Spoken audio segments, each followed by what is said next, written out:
माया संरचना के भीतर मयंक नदी के किनारे एक साफ क्षेत्र में सूखा हुआ आकर्ष जमीन पर पड़ा था। यह अज्ञात था कि वह मरा हुआ था या जीवित। श्वेता का शरीर पहले ही अपने सामान्य रूप में वापस आ चुका था। पागल होने के बाद वह बेहद कमजोर और निराश होगी। हालांकि उसने आकर्ष की स्थिति को देखते हुए तुरंत आराम नहीं किया।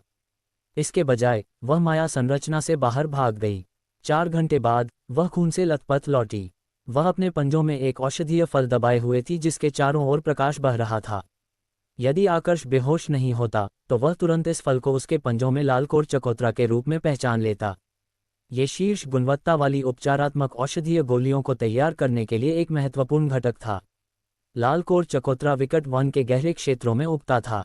वहां निश्चित रूप से मजबूत आत्मा जानवर इसकी रक्षा कर रहे होंगे। श्वेता ने अपने कमजोर शरीर को घसीटा और जड़ी बूटी को तोड़ा। यह अज्ञात था कि उसने कितना नुकसान उठाया। श्वेता ने चीनी मिट्टी का वह कटोरा ढूंढा जिससे आकर्ष सामान्य रूप से पीता था और सावधानी से लाल कोर चकोतरा को तोड़ दिया। लाल कोर चकोतरा एक संतोषजनक औषधीय तरल में बदल गया। श्वेता ने कटोरा उठाया और औषधीय तरल को आकर्ष के मुंह में डाल दिया। अंत में उसने आकर्ष की छाती पर तीर के घाव पर थोड़ा सा डाला। ये सब पूरा करने के बाद श्वेता का तनावपूर्ण मूड आखिरकार शिथिल हो गया। उसका बेहद थका हुआ शरीर तुरंत सफेद प्रकाश की एक किरण बन गया और आत्मा रक्त में उड़ गया। लाल कोर चकोतरा की औषधीय शक्ति आकर्ष के शरीर में डाली गई। प्रत्यक्ष उपभोग की यह विधि सामान्य साधकों के लिए वर्जित मानी जाती थी। ऐसा इसलिए था क्योंकि बिना संसाधित औषधीय फल में एक बेहद अत्याचारी औषधीय शक्ति होती थी। यदि सीधे उपयोग किया जाता और कोई सावधान नहीं होता तो उनका रक्त और ऊर्जा उबल जाते, जिससे उनका शरीर फट जाता और वे मर जाते। अधिकांश कीमियागर इस लाल कोर चकोतरा को कम से कम 10 ऊर्जा पुनर्स्थापन गोलियों में परिष्कृत करते और औषधीय शक्ति को अलग कर देते। केवल ऐसा करके ही यह साधकों के लिए उपयोग करने के लिए उपयुक्त होता। आकर्ष की वर्तमान स्थिति विशेष थी। उसका शरीर अब एक इमारत की तरह था जिसे पूरा होने से पहले अभी भी हजारों चीजें करनी थीं। उसके शरीर में रक्त और ऊर्जा बहुत विरल थे। वह इसे संभालने में सक्षम होगा, भले ही वह एक और लाल कोर चकोतरा का उपभोग कर ले। श्वेत जल नगर के भीतर लोगों ने सिंधव परिवार के प्रथम वरिष्ठ को विकट वन से बाहर आते देखा। उसके बाद वह द्वारिका, कल्पना, चंद्रप्रभात और कुसुम यशोवर्धन से पीछा किया जा रहा था। वे सभी दयनीय स्थिति में थे। विशेष रूप से कुसुम यशोवर्धन, वह बहुत पीला दिख रहा था और वह बहुत कमजोर था। ये स्पष्ट था कि उसे गंभीर चोटें आई थीं। पूरा श्वेत जल नगर तुरंत अराजक हो गया। यह आकर्ष वास्तव में इतने सारे लोगों को हार के बाद निराश होकर लौटने का कारण बनाने में सक्षम था। ये संत कहाँ से आया था? वह वास्तव में पूर्वज्योति प्रांत की 3 शक्तियों के उत्तराधिकारियों को घायल करने में सक्षम था। विशेष रूप से कुसुम यशोवर्धन, वह केवल 17 वर्ष का था और उसने जन्म के समय ही अपनी उत्परिवर्तित युद्ध आत्मा को जागृत कर लिया था। अपने पदार्पण के बाद वह कभी भी एक ही पीढ़ी के किसी व्यक्ति से पराजित नहीं हुआ था। यहाँ तक कि पुरानी पीढ़ी के लोगों को भी उससे सावधान रहना पड़ता था। रक्त नदी के गुजरने पर केवल मृत्यु शेष रह जाती थी। ये पूर्वज्योति प्रांत में कुसुम यशोवर्धन के बारे में एक कहावत थी। यह एक ऐसी कहावत थी जिसे हर कोई जानता था। पहले से ही बहुत से लोग थे जो उसे युवा पीढ़ी का शीर्ष विशेषज्ञ मानते थे और उन्होंने अपने दिलों में उसे वह उपाधि दे दी थी। यहाँ तक कि सत्ता में बैठे कई लोगों ने सोचा कि वज्र सम्राट के बाद वह त्यानवु महाद्वीप का गौरवशाली स्वर्ग पुत्र बनने की संभावना थी, पिछले 1000 वर्षों में पहला। हालांकि किसी ने उम्मीद नहीं की थी कि कुसुम यशोवर्धन इस तुच्छ श्वेत जल नगर में एक उच्च श्रेणी युद्ध शिष्य से पराजित हो जाएगा। जब ये खबर फैली तो किसी ने विश्वास करने की हिम्मत नहीं की। थोड़े ही समय के बाद आकर्ष की अफवाहों के बारे में लगातार बात की जाने लगी। कुछ ने कहा कि वह एक छिपे हुए कुलीन परिवार का उत्तराधिकारी था, कुछ ने कहा कि वह एक अज्ञात संप्रदाय का अंतिम शिष्य था। यहाँ तक कि हास्यास्पद अफवाहें भी थीं कि वह महान जिन राष्ट्र द्वारा भेजा गया एक साधक था। श्वेत जल नगर, सिंधव परिवार, महान हॉल। सिंधव मिंगशुन ने अपनी हथेली जोरदार मेज पर पटक दी। सिंधव युनजे, क्या तुम अपना काम ठीक से कर रहे हो?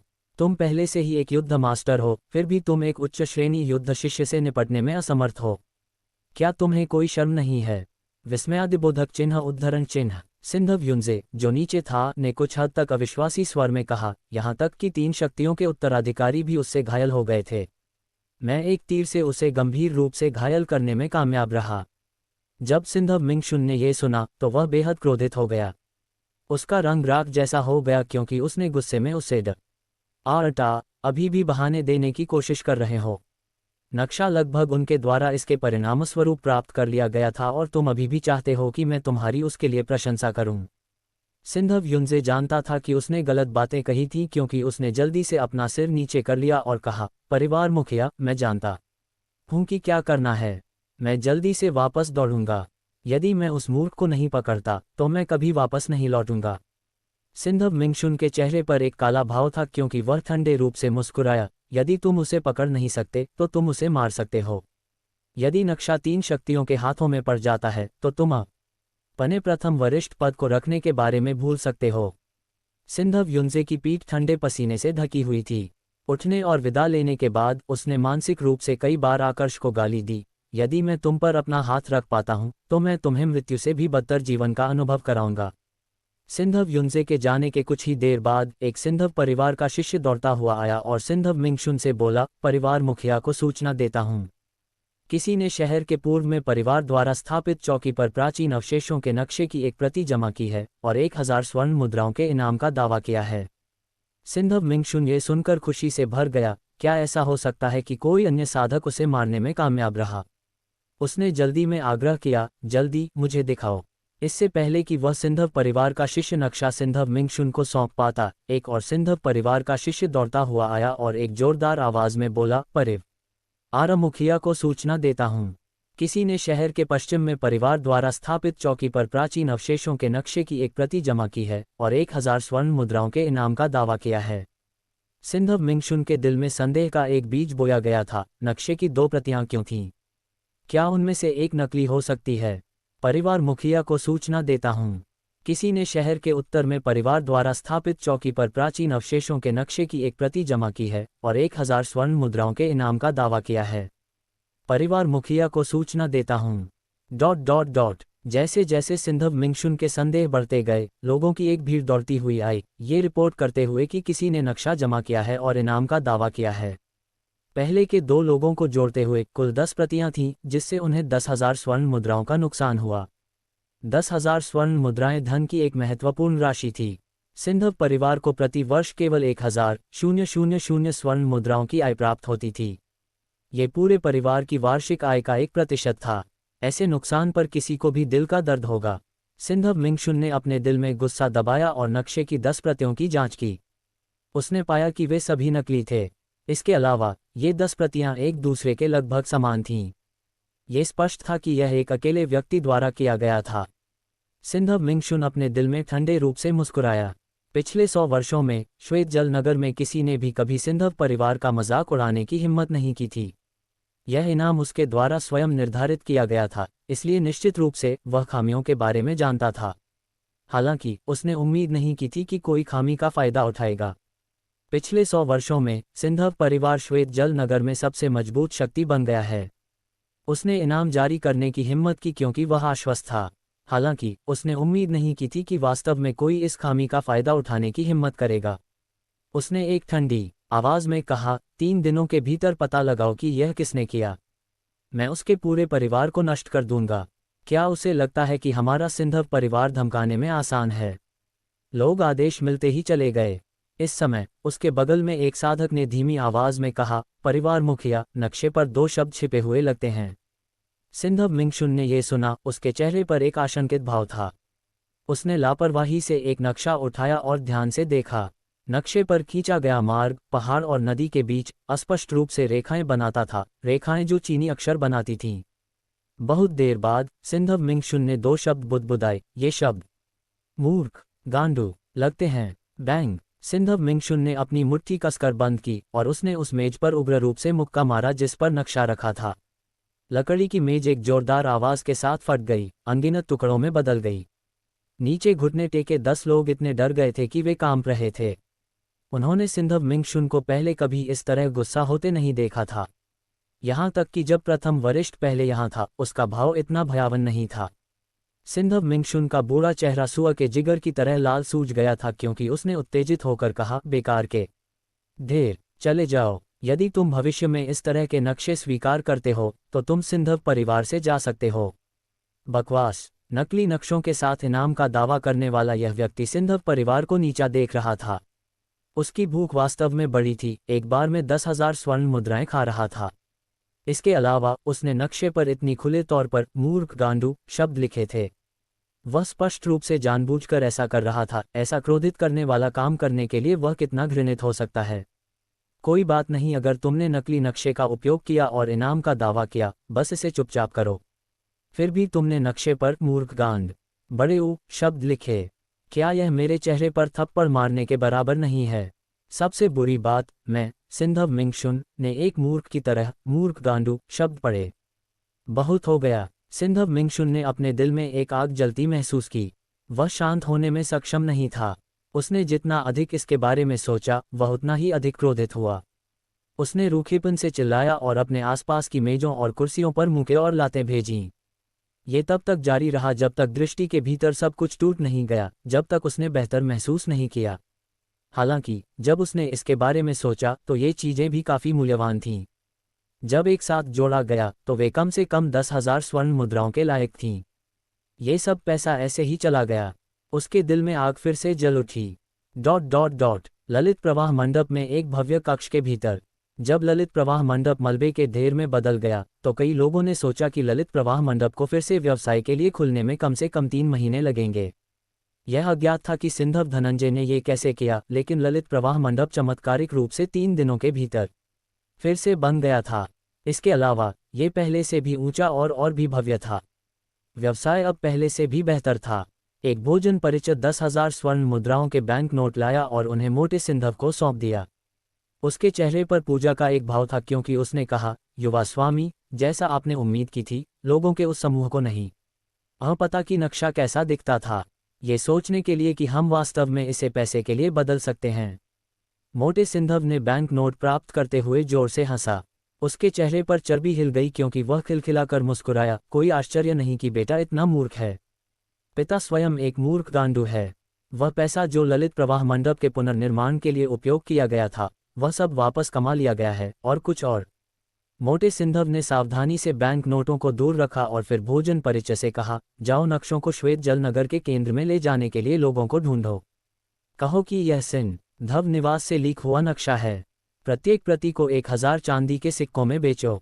वे साधक जो सोचते हैं कि वे मजबूत हैं, वे निश्चित रूप से इसे खरीदेंगे। भोजन परिचय ने झिझकते हुए कहा, क्या हम इसे बिना कोई बदलाव किए बेच रहे हैं? ये बहुत अच्छा नहीं है, शायद हमें शब्दों को बदल देना चाहिए।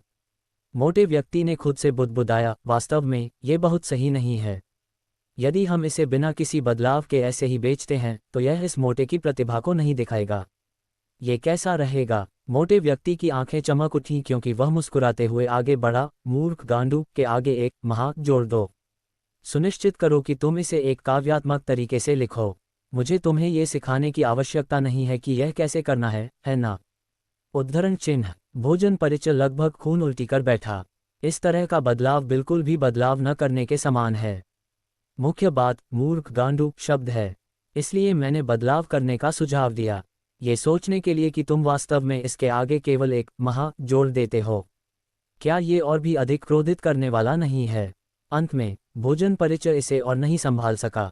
उसने पूछा, युवा स्वामी, क्या तुम हमेशा यह नहीं कहते कि जब तुम व्यापार करते हो तुम न तो बूढ़े को धोखा देते हो और न ही युवा को? क्या तुम अब ऐसा ही नहीं कर रहे हो? उद्धरण चिन्ह। मोटे सिंधव मुस्कुराए और उसे डांटा। उसने अपने हाथ में सोने के तह पंखे का उपयोग करके भोजन परिचय के सिर पर जोरदार प्रहार किया। न तो बूढ़े को धोखा देना और न ही युवा को, सामान्य लोगों को संदर्भित करता है। क्या वे लोग जो मूर्ख गांडू शब्द खरीदेंगे सामान्य लोग हैं? उद्धरण चिन्ह। मोटे सिंधव ने जोर से आह भरी क्योंकि उसने तह पंखा खोला और स्वयं को पंखा जला। उसने अपनी आवाज में अफसोस के साथ कहा, मेरी बुद्धि बहुत अधिक है। ये वास्तव में एक हानि है। ऐसा लगता है कि इस दुनिया में कोई मुझे नहीं समझता है। कितना एकाकी। उद्धरण चिन्ह। इससे पहले कि मोटा व्यक्ति बोलना समाप्त कर पाता, भोजन परिचय जल्दी से बाहर भाग गया। उसने अपने अंदरूनी हिस्सों को मथते हुए महसूस किया। यदि वह यहाँ रहना जारी रखता तो वह दोपहर का खाना उल्टी कर देता जो उसने अभी अभी खाया था। अध्याय 102। मैं चाहता हूँ कि दिव्य वज्र मेरे लिए गरजे। माया संरचना के भीतर मयंक नदी के किनारे आकर्ष बिना हिले पड़ा रहा। 3 दिन बीत चुके थे और उसकी सूखी त्वचा कुछ हद तक स्वस्थ हो गई थी। हालांकि वह अभी भी एक छड़ी की तरह पतला दिख रहा था, मानो वह कुपोषित हो। उसकी त्वचा पर जहर जमा हो गया था, जिससे उसका सफ़ेद रंग काला पड़ गया था। एक और 3 दिन बीत गए और आकाश में काले बादल छा गए, पूरे स्थान को उदास बना दिया। पलक झपकते ही बीन के आकार की पानी की बूंदें आकाश से गिरीं, आकर्ष के चेहरे पर टप टप गिर रही थीं। मूसलाधार बारिश जोरदार बरस रही थी क्योंकि बिजली चमक रही थी और वज्र गरज रहा था। मयंक नदी का स्तर बढ़ गया और अशांत पानी हिंसक बड़े ऊपर से उमड़ पड़ा, बड़ी तेजी से बह रहा था। ची ची, बारिश की बूंदें आकर्ष की कसकर बंद आंखों पर गिरी, उसकी पलकें बिना कारण के 2 बार फड़कने लगीं। बहुत देर बाद उसकी मजबूती से बंद आंखें एक दरार खुल गईं। बारिश का पानी दरार के माध्यम से रिस गया, बेरहमी से उसकी आंखों में प्रवेश कर गया। आकाश को ढकता हुआ एक कोहरा था जो इसे अस्पष्ट और अव्यवस्थित बना रहा था। बारिश और कोहरे के बीच उसने अपने पिछले जीवन के माता पिता को देखा। क्योंकि वह चला गया था, उसकी माँ हर दिन रोती थी और उसके पिता पूरे दिन आहें भरते थे। उनके दोनों के सुंदर काले बाल सफ़ेद हो गए थे। पिताजी, माँ, आकर्ष ने धीरे से बुदबुदाया। ये निश्चित नहीं था कि उसकी आंखों में पानी बारिश का पानी था या आंसू जो लगातार बह रहे थे। उसने अपने जीवनों में पहले कभी इतना अकेलापन महसूस नहीं किया था। इस दुनिया की विशालता के बावजूद वह वास्तव में इस मूसलाधार बारिश से आश्रय लेने के लिए एक जगह भी नहीं ढूंढ पाया, यहाँ तक कि एक भूसे की झोपड़ी भी नहीं। उसने कष्टपूर्वक अपना दाहिना हाथ आकाश की ओर बढ़ाया, अपने माता पिता की अस्पष्ट फिर भी परिचित छवि को पकड़ने की कोशिश कर रहा था। बीन के आकार की बारिश आकर्ष के दाहिने हाथ पर लगातार गिरती रही, बेरहमी से उसके भ्रम को समाप्त कर रही थी। उसके माता पिता की छवि धीरे धीरे गायब हो गई, मोहेश्वर नगर के एक अन्य परिचित व्यक्ति में बदल गई। उसने एक दुखी यामिनी सिंघानिया को देखा जो उसे मोहेश्वर नगर छोड़ते हुए देख रही थी। यशपाल सिंघानिया, वन्या सिंघानिया और अधिकारमय वन की परीक्षा के उसके अन्य साथी सभी विक्रम सिंघानिया के सामने घुटने टेक रहे थे, आकर्ष के लिए दया की याचना कर रहे थे। फिर उसने फाल्गुनी दीक्षित को देखा जो पुरुषों के कपड़ों में थी। वह एक तहपंखा पकड़े हुए थी, बहुत सुंदर और सुरुचिपूर्ण लग रही थी। अतीत के विभिन्न दृश्य आकर्ष के लिए चमक गए। मोहेश्वर नगर, मुझे गए इतना समय हो गया, क्या तुम मुझे अभी भी याद रखोगे? चचेरी बहन यामिनी, क्या तुम आदित्य सिंघानिया के साथ हिरण्य कौशल विद्यालय गई? आदित्य सिंघानिया, क्या मेरे जाने के परिणामस्वरूप मेरे प्रति तुम्हारी नफरत कम हुई? उद्धरण चिन्ह। फाल्गुनी दीक्षित, पहले तुमने मुझे नील ड्रैगन औषधि कड़ाही दी और फिर तुमने मुझे नील ड्रैगन बादल विचरण कला दी। तुम वास्तव में कौन हो? विक्रम सिंघानिया, मुझे सिर्फ इसलिए क्यों निकाला जा रहा था क्योंकि मेरे पास नील ड्रैगन युद्ध आत्मा है। तुम इतने निर्दयी क्यों हो? आकाश में सभी अस्पष्ट छवियां पूरी तरह से गायब हो गईं, केवल कोहरा और मूसलाधार बारिश छोड़ गईं, आकर्ष की यादों को धो रही थीं। जब ये सभी यादें गायब हो गईं, आकर्ष का दिल एक बार फिर साफ हो गया। उसकी आंखों में पानी गायब हो गया क्योंकि उसने सोच समझकर बारिश को बरसते देखा। आकर्ष ने थोड़ा संघर्ष किया, इससे पहले कि वह बैठने में कामयाब रहा। उसने अपने दाहिने हाथ का उपयोग अपना वजन सहारा देने के लिए किया क्योंकि वह धीरे धीरे खड़ा हुआ। वह लड़खड़ा गया क्योंकि उसका शरीर डगमगा गया। क्योंकि वह लंबे समय से जमीन पर पड़ा था, उसके शरीर में रक्त संचार ठीक नहीं था। उसे चक्कर आया और वह लगभग फिर से गिर गया। थोड़े ही समय के बाद उसका रक्त संचार बेहतर हो गया। आकर्ष मयंक नदी के किनारे की ओर चला, भरपूर बारिश का सामना करते हुए धीरे धीरे चला। पानी में एक धुंधली दर्पण छवि दिखाई दी जिसमें आकर्ष का क्षीण शरीर और काली त्वचा दिख रही थी। आकर्ष ने अपने दिल में कड़वाहट से मुस्कुराते हुए बुदबुदाया, स्वर्ग श्रेणी युद्ध तकनीक। मैं वास्तव में अभी तक इसे निष्पादित करने के लिए पर्याप्त मजबूत नहीं हूँ। यदि मैं इसे एक बार फिर से निष्पादित करता तो मैं शायद मौके पर ही बुरी तरह मर जाता। अचानक उसे नील ड्रैगन की वापसी का पहली बार निष्पादन याद आया। वह समय जब उसे यामिनी सिंघानिया ने बचाया था, उसकी सावधानीपूर्वक देखभाल, साथ ही स्वादिष्ट व्यंजनों से भरी वह मेज। अब वे दोनों अलग अलग रास्तों पर चले गए थे। यह अज्ञात था कि वे फिर कब मिलेंगे। वह अपने दिल में उदास महसूस किए बिना नहीं रह अपने विचारों को एकत्रित करते हुए और मूसलाधार बारिश से भीगते हुए आकर्ष गया और एक सपाट चट्टान ढूंढी। उसने थोड़ा झिझकते हुए उस पर क्रॉस पैर बैठ गया। उसने अपनी ब्रह्मांड अंगूठी से सप्तपर्णी फल निकाला। संतोषजनक औषधीय सुगंध तुरंत बाहर निकल गई। उसे ढकने वाली सुनहरी ऊर्जा की एक परत थी जो ठोस दिखाई दे रही थी, यहाँ तक कि बारिश भी भेदने में सक्षम नहीं थी। आकर्ष ने संकोच नहीं किया क्योंकि उसने इस प्राकृतिक खजाने को निगल लिया जिसे काले पैर सांप ने भी निगलने की हिम्मत नहीं की थी। उसकी वर्तमान ऊर्जा और रक्त बहुत कमजोर थे। भले ही उसने पहले ही एक लाल कोर चकोतरा ले लिया था, ये पर्याप्त नहीं था। उसे और अधिक की आवश्यकता थी। उसे अपनी ऊर्जा और रक्त के उग्र होने के बारे में चिंता करने की आवश्यकता नहीं थी, जिससे वह अतिसंतृप्त हो जाता और मर जाता। जिस क्षण सप्तपर्णी फल उसके मुंह में दाखिल हुआ, यह एक ठंडे औषधीय तरल में बदल गया। यह आकर्ष के मेरिडियन के साथ बह गया और उसके पूरे शरीर में घूम गया। एक चक्र के बाद आकर्ष के पूरे शरीर से एक भयानक ऊर्जा उत्सर्जित हुई। अविश्वसनीय रूप से उग्र ऊर्जा और रक्त उसके शरीर में बिना रुके मथ रहे थे। ये मेरिडियन के साथ एक्यू बिंदुओं का अनुसरण करता था और उसके मस्तिष्क में तियांडिंग एक्यू बिंदु में दौड़ गया। आकर्ष के शरीर ने एक हल्की सुनहरी चमक उत्सर्जित की। जब बीन के आकार की बारिश उस पर गिरी तो ये तुरंत भाप में बदल गई। बहुत कम समय में सपाट चट्टान सफेद धुंध से ढक गई थी। भाप के भीतर एक मानव आकृति थी जो सुनहरी चमक उत्सर्जित कर रही थी। यह बारिश में बेहद पवित्र और दिव्य लग रही थी। सप्तपर्णी पुष्प हर 10 साल में एक पंखुड़ी बढ़ता था। सभी 7 पंखुड़ियों के बढ़ने में 70 साल लगेंगे। केवल 1 और 20 साल बाद ही सप्तपर्णी फल होगा। एक सप्तपर्णी फल को बढ़ने में कुल 90 साल लगते थे। इस दौरान सप्तपर्णी फल लगातार स्वर्ग और पृथ्वी की शुद्धतम आध्यात्मिक ऊर्जा को अवशोषित करता था। जब यह अंततः फल देता था तो उसके भीतर निहित स्वर्ग और पृथ्वी का सार एक अकल्पनीय स्तर तक पहुंच जाता था। ये सबसे शुद्ध और सबसे सघन सार था। इसके सेवन करने पर यह एक युद्ध शिष्य की साधना को एक ग्रेड बढ़ा सकता था।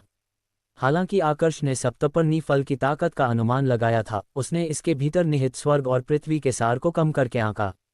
वह लगभग इस पर नियंत्रण खो बैठा। आकर्ष ने जल्दी से बैंगनी वज्र दिव्य मंत्र को घुमाया, धीरे धीरे इस उग्र औषधीय शक्ति को परिष्कृत किया।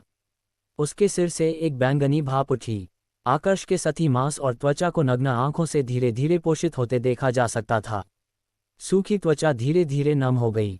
उसके काले गाल चाकू से उकेरे गए लग रहे थे, कोने स्पष्ट और विशिष्ट थे, एक तलवार का आभास दे रहे थे जो म्यान से निकाली जा रही थी, एक दबाव देने वाली भावना जो तब महसूस होती थी जब कोई अपनी क्षमताएं दिखाता था। बैंगनी वज्र दिव्य मंत्र के 3 छोटे चक्र बनाने के बाद आकर्ष औषधीय शक्ति को नियंत्रित करने में कामयाब रहा। उसने बैंगनी वज्र दिव्य मंत्र को घुमाना जारी रखा। वह इस अवसर का उपयोग इस मूसलाधार बारिश में साधना दायरे में उन्नति करने के लिए तैयार था। ऊपर आकाश में काले बादलों ने सूरज को ढक लिया था। बादलों के भीतर वज्र की आवाज लगातार चटक रही थी। निर्दयी मूसलाधार बारिश हवा के साथ और तेज हो गई। उसके चारों ओर हवा, बारिश, वज्र, बहती नदी और जमीन पर गिरते झरने की आवाज थी। दूर कीड़ों की चहचहाहट और आत्मा जानवरों की गुर्राहट थी। जैसे ही ये आवाजें आकर्ष के कान में दाखिल हुईं, आकर्ष मानसिक स्पष्टता की स्थिति में पहुंच गया, एक ऐसी स्थिति जहां उसने स्वयं की भावना खो दी। वह वास्तविकता और भ्रम के बीच भटकता रहा, स्वर्ग और पृथ्वी के बीच सब कुछ महसूस करता और अनुभव करता रहा। उसने बैंगनी वज्र दिव्य मंत्र को एक चक्र के लिए घुमाया। सप्तपर्णी फल में निहित उग्र औषधीय शक्ति बैंगनी वज्र दिव्य मंत्र द्वारा अवशोषित आध्यात्मिक ऊर्जा के साथ विलीन हो गई और नाभि क्षेत्र में बह गई। बैंग उद्धरण चिन्ह। जहां युद्ध आत्मा थी वहां कोई बाधाएं नहीं थीं। 10 सफेद बादल तुरंत फट गए, एक निराकार द्रव्यमान बन गए। बादल गायब हो गए और निराकार द्रव्यमान के स्थान पर साफ पानी का एक कुंड दिखाई दिया। इस कुंड का आकार कम से कम उस समय से दोगुना था जब आकर्ष ने पिछली बार साधना दायरे में उन्नति की थी। उसने उसके भीतर निहित ऊर्जा को महसूस किया और बेहद हर्षित महसूस किया। वह वास्तव में अपनी साधना को सीधे मध्यम श्रेणी युद्ध मास्टर के चरम तक बढ़ाने में सक्षम था। वह उच्च श्रेणी युद्ध मास्टर में प्रगति करने से केवल थोड़ा दूर था। आकर्ष पहले से ही लंबे समय से अगले साधना दायरे में प्रवेश करने में सक्षम था। वह इस ऊर्जा को दबा रहा था, अपनी नींव को मजबूत कर रहा था। उसने उम्मीद नहीं की थी कि अच्छी तैयारी के प्रभावों के तहत वह सप्तपर्णी फल का उपयोग करके मध्यम श्रेणी युद्ध मास्टर तक छलांग लगाने में सक्षम होगा। बूम! अचानक वज्र की एक बहुत तीव्र चटकाहट हुई। वज्र के मार्गदर्शन के तहत कई विस्फोट की आवाजें आकर्ष के शरीर के भीतर गरजीं। उसके पूरे शरीर में उसके लगभग 700 से अधिक एक्यू बिंदुओं में से हर एक में वज्र की एक तेज चटकाहट हुई। ऐसा लग रहा था कि यह आकाश में वज्र के साथ समकालिक था। ये स्पष्ट नहीं था कि स्वर्ग से वज्र आकर्ष के शरीर में विस्फोटों को ट्रिगर कर रहा था या इसके विपरीत। हर बार जब उसके एक्यू बिंदुओं से वज्र की आवाज गरजती, आकर्ष अपने शरीर में निहित ताकत को काफी बढ़ती हुई महसूस कर सकता था। ये वज्र जैसी आवाज़ें वास्तव में उसके शरीर को मजबूत कर रही थीं। आकर्ष ने अचानक साधना संग्रह में एक खंड के बारे में सोचा। जब बैंगनी वज्र दिव्य मंत्र की तीसरी परत तक साधना की जाती है तो हर बार जब वह एक साधना दायरे में उन्नति करता है तो एक अजीब घटना घटित होने की संभावना होती है जो उसे साधना में महान अवसर प्रदान करती है। किंवदंतियों के अनुसार 7वीं परत तक साधना करने के बाद हर बार जब वह उन्नति करता है उसे वज्र की एक परीक्षा से गुजरना होगा। ऐसा लगता है कि यह किंवदंती संभवतः सच थी। जब वज्र पूरी तरह से बंद हो गया, बैंगनी वज्र दिव्य मंत्र ने अचानक घूमना शुरू कर दिया। घूमने की गति वास्तव में पहले से तेज थी। बैंगनी वज्र दिव्य मंत्र भी उन्नत हो गया था। मूसलाधार बारिश धीरे धीरे रुक गई और काले बादल छंट गए। सूरज फिर से चमका और वन फिर से जीवंत हो गया। पक्षियों और जानवरों से हर तरह की आवाज़ें आ रही थीं। आकर्ष ने अचानक अपनी आंखें खोलीं। बैंगनी वज्र सत्य अग्नि अचानक उसके छिद्रों से बाहर निकल गई, इससे पहले कि वह एकत्रित होकर बैंगनी लौ के एक शानदार गोले में बदल गई। यह उसके सामने तैर रही थी। जब बैंगनी वज्र दिव्य मंत्र तीसरी परत तक उन्नत हुआ तो बैंगनी वज्र सत्य अग्नि में कुछ गुणात्मक परिवर्तन हुए। इसने अंततः एक मूल लौ उत्पन्न की। यह अब बिना किसी स्रोत के एक लौ नहीं थी। आकर्ष के एक विचार से बैंगनी वज्र सत्य अग्नि का प्रकटीकरण एक बैंगनी प्रकाश में बदल गया और उसकी दाहिनी आंख में प्रवेश कर गया। लौ का एक असीम सागर तुरंत उसकी दाहिनी आंख के भीतर दिखाई दिया। ऐसा लग रहा था मानो एक ब्रह्मांड लपटों द्वारा अलग किया जा रहा हो। अंत में असीम ब्रह्मांड एक साथ अभिसरित हो गए और बैंगनी आग एक बैंगनी प्रकाश बन गई। ये धीरे धीरे आकर्ष की आंख से गायब हो गई। उसकी आंख अपने सामान्य शांतिपूर्ण रूप में लौट आई। आकर्ष चट्टान से नीचे कूद गया। उसने महसूस किया कि उसका पूरा शरीर एक असीम ऊर्जा से भर गया था। उसकी हर हरकत में एक मजबूत प्रभाव था। वह कीचड़ भरी जमीन पर चला और नदी के किनारे चला गया। आकर्ष ने अपनी उंगली लहराई और एक समचतुर्भुज के आकार में एक बैंगनी लौ उसकी आंख में दिखाई दी। इसने एक अतुलनीय रूप से अजीब प्रकाश दिया। एक उमड़ती हुई लौ उसके हाथ में दिखाई दी और धीरे से मयंक नदी की सतह पर गिर गई। ची ची ची। जब भयानक लौ नदी की सतह पर गिरी तो ये जल गई, फुफकारने की आवाज़ें दे रही थी। बहुत देर बाद बैंगनी लौ गायब हो गई। हालांकि मयंक नदी का जल स्तर एक उंगली की लंबाई कम हो गया था। जब आकर्ष ने बैंगनी वज्र सत्य अग्नि का प्रभाव देखा तो उसने एक चौंका देने वाला भाव प्रकट किया। उसने कभी उम्मीद नहीं की थी बैंगनी वज्र सत्य अग्नि की एक मूल लौ संघनित करने के बाद यह इतना शक्तिशाली होगी। आकर्ष ने एक लकड़ी का खंभा निकाला और उसे जमीन पर सीधा खड़ा कर दिया। उसने चंद्र छाया तलवार पकड़ी और अपनी एकाग्रता को उसके चरम तक बढ़ाया। वह विचारों से रहित स्थिति में प्रवेश कर गया। स्वर्ग और पृथ्वी मेरी सेवा करत हैं। और तलवार खींचना, प्रहार, श्वा श्वा श्वा। आकर्ष ने लगातार 9 बार हमला किया। लकड़ी का खंभा 10 टुकड़ों में कट गया। यह अविश्वसनीय रूप से हल्का लकड़ी का खंभा बिल्कुल भी नहीं हिला, ये डगमगाया भी नहीं। आकर्ष ने अपनी तलवार म्यान में रखी और सीधा खड़ा हो गया। उसने एक बड़ी मुस्कान दिखाई। वह इस तलवार खींचने की महान पूर्णता प्राप्त करने से दूर नहीं था। आकर्ष ने ब्रह्मांड अंगूठी से सप्तपर्णी पुष्प की पंखुड़ियां निकालीं। आकर्ष कुछ देर गहरे विचार में था। वह एक बार फिर सपाट चट्टान पर लौट आया और क्रॉस पैर बैठ गया। उसने एक लाल फूल की पंखुड़ी तोड़ी और उसे धीरे धीरे अपने मुंह में रखा। जब उसे मुंह में रखा गया तो पंखुड़ी तुरंत पिघल गई। उसके तुरंत बाद यह आकर्ष की त्वचा और मांस में समा गई, जिससे उसे असहनीय दर्द महसूस हुआ। उसके शरीर में एक भी स्थान ऐसा नहीं था जिसमें दर्द न हो, ये सुई चुभने जैसा था। आकर्ष ने अपना जबड़ा भींच लिया और सहन किया। ये सप्तपर्णी पुष्प उसकी मज्जा को साफ कर रहा था, इस प्रकार यह एक आवश्यक दर्द था। आकर्ष को लगा मानो उसकी त्वचा गिर गई हो। जब हल्की हवा चली तो उसे असाधारण दर्द हुआ। आकर्ष ने अपना मुंह खोलने की हिम्मत नहीं की। उसे डर था कि अगर उसने अपना मुंह खोला तो वह गलती से अपनी जीभ काट लेगा। एक पल में उसका चेहरा इतने पसीने से ढक गया मानो उसने अभी अभी स्नान किया हो। ऐसा असहनीय दर्द बना रहा और केवल 2 घंटे के बाद रुका। जिस क्षण दर्द गायब हुआ, आकर्ष ने अपने सभी छिद्रों को खुला महसूस किया। उसने एक आरामदायक भावना को अपने पूरे शरीर में फैलते हुए महसूस किया। उसकी काली त्वचा में भारी बदलाव आया, बर्फ सफ़ेद हो गई और किसी को खुश महसूस कराया। आकर्ष ने स्पष्ट रूप से अपने शरीर में ताकत को काफ़ी बढ़ती हुई महसूस किया। उसने खुशी महसूस की। उसने अब और संकोच नहीं किया और एक सफ़ेद पंखुड़ी अपने मुंह में रख ली।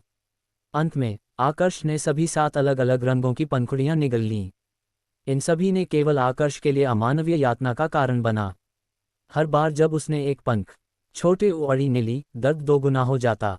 जब तक उसने 7वीं पंखुड़ी ने ली, आकर्ष अवर्णनीय दर्द से लगभग बेहोश हो गया। यदि यह इस तथ्य के लिए नहीं होता कि उसकी आत्मा सामान्य से अधिक मजबूत थी, आकर्ष बहुत पहले बेहोश हो गया होता, फिर कभी नहीं जागता। बैंग बैंग बैंग, आकर्ष चट्टान पर खड़ा हो गया, उसके शरीर की हड्डियां चटकने और खड़खड़ाने लगीं। मज्जा को 7 बार साफ करने के बाद हड्डियों ने खुद को फिर से ढालना शुरू कर दिया। पुनः धलाई पूरी होने के बाद आकर्ष ने पाया कि वह काफी लंबा हो गया था। वह मूल रूप से 1.7 मीटर था, लेकिन अब वह 1.8 मीटर था। 10 सेंटीमीटर की वृद्धि। उसका चेहरा, जो चाकू से उकेरा गया प्रतीत होता था, और भी सुंदर हो गया। मजबूत आभा संयमित हो गई, एक संजोई हुई खजीनी तलवार की तरह। कभी कभी आकर्ष की आंखों में एक उज्ज्वल चमक चमकती थी। उसकी आभा तुरंत तेज हो जाती थी, एक खजीनी तलवार की तरह जिसे म्यान से निकाला जा रहा हो, एक ठंडी तेज चमक चारों दिशाओं में चमक रही हो। उसके शरीर ने पहले ही दिव्य वज्र की मजबूती प्राप्त कर ली थी और अब उसकी मज्जा सप्तपर्णी पुष्प की 7 पंखुड़ियों द्वारा साफ कर दी गई थी। उसके शरीर की ताकत एक बहुत ही चौंकाने वाले स्तर तक पहुंच गई थी। आकर्ष चट्टान से नीचे कूद गया और पास के एक विशाल पत्थर पर एक हिंसक हथेली का प्रहार भेजा। उसने किसी भी ऊर्जा का उपयोग नहीं किया और केवल अपनी शारीरिक शक्ति पर निर्भर रहा। बैंग, विशाल चट्टान पर तुरंत अनगिनत छोटी दरारें दिखाई दीं। दरारें बिना रुके फैलती गईं और पत्थर अनगिनत छोटे टुकड़ों में बदल गया। वह में पागलों की तरह उड़ रहा था।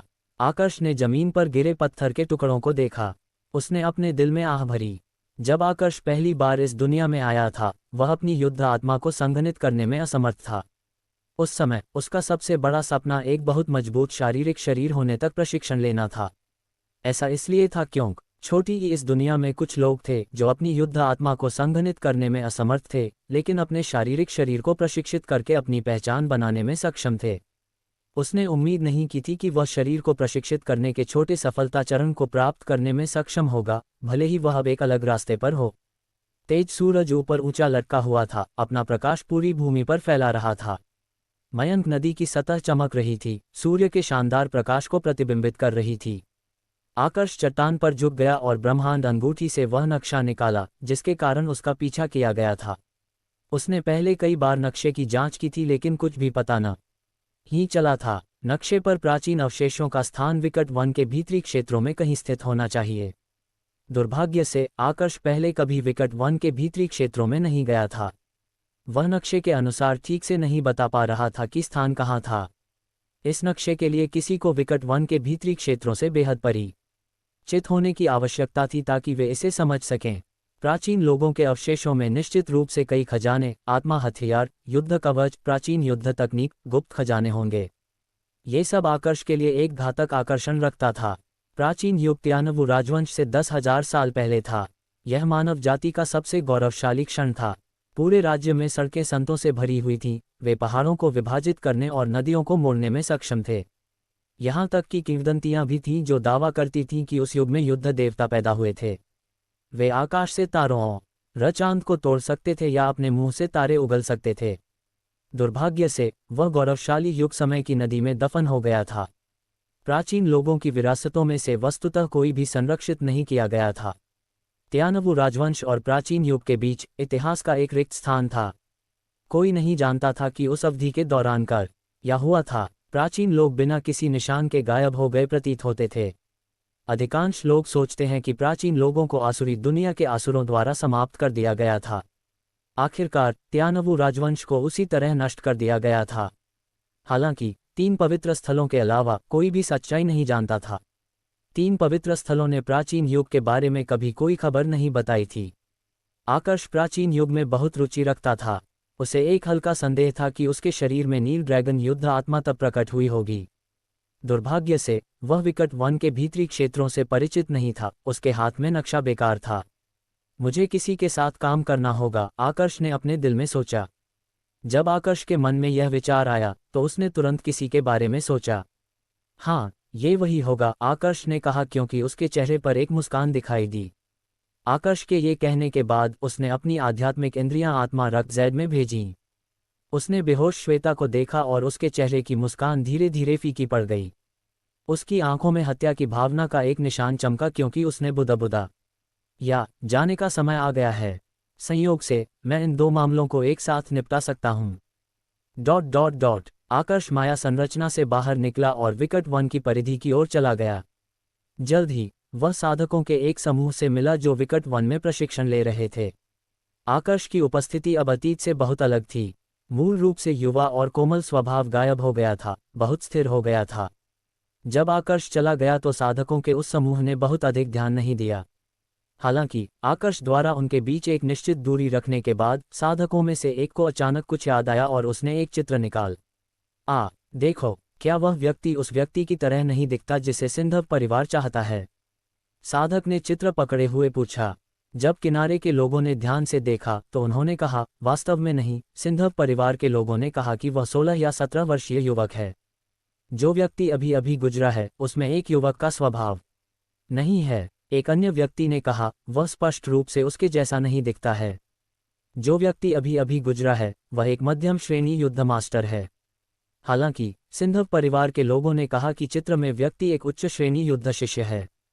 ऐसा कोई रास्ता नहीं है कि कोई व्यक्ति इन कुछ दिनों में अपनी साधनाई तनी बढ़ा सके। हालांकि मुझे लगता है कि कुछ समानताएं हैं। मुझे यकीन नहीं है कि कैसे, लेकिन मुझे ऐसा ही लगता है। किनारे पर एक अन्य व्यक्ति ने एक विरोधी राय पेश की। इस समूह का नेता एक आदमी था जिसके चेहरे पर एक भयानक तलवार का निशान था। जब उसने आकर्ष की पीठ देखी तो उसने कुछ नहीं कहा। बहुत देर बाद सने एक उदास स्वर में कहा, यह चित्र में व्यक्ति है। हालांकि उसने अपने कपड़े बदल लिए हैं, उसने अपने जूते नहीं बदले। बाकी समूह ने एक त्वरित नज़र डाली।